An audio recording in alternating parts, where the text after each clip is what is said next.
Fala aí galera do YouTube, aqui quem fala é o Pedrito. Dessa vez trazendo aqui pro canal mais uma gameplay de um jogo chamado Dead Level HI.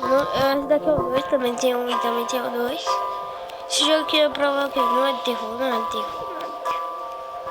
Aqui, olha, é só muito estressante, né? Tá demais. Aqui. E pegar o que? Aqui você tem que pegar a chave e não morrer.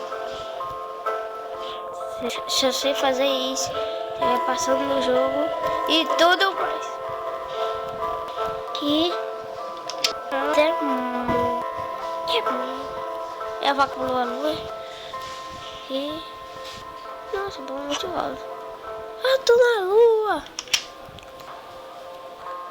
Tô no cake. Prenda, eita, aqui, eu não posso pegar a chave. O que eu faço? É que eu consigo? Não consigo. Acho que eu vou ter que voltar. Vou voltar aqui. Aqui não, vamos daqui mesmo.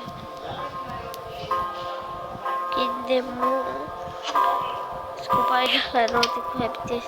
Essa daqui, eu acho que eu entendi. Eu não posso pegar a chave. Não, mano, só tô fazendo cagada aqui. Só tô cagando aqui o jogo todo. Mano! Ô, mano!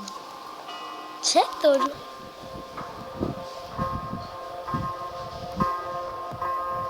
E agora eu fui.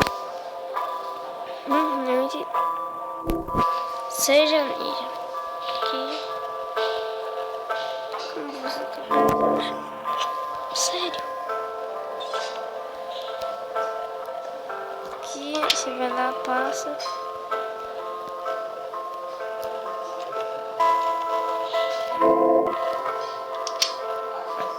Eu sabia que tinha alguma coisa. Emergência. O que eu faço na emergência?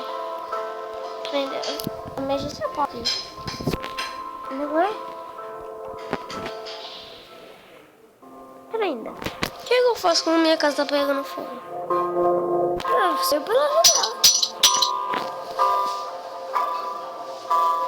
Tem notebook. Até aqui eu não sei nada. Não sei. Como assim? Eu perdi. Eu faço. Ah, eu entendi. Eu pulo aqui, olha. Eu pulo por muito tempo. Aqui, então galera. Peraí. Eu não pulo, eu vou fazer isso daqui e depois eu... Então galera, esse daqui foi o vídeo. Não tô entendendo o que vocês estão fazendo aqui do canal. Então, mas esse foi o vídeo. Valeu, falou e tchau.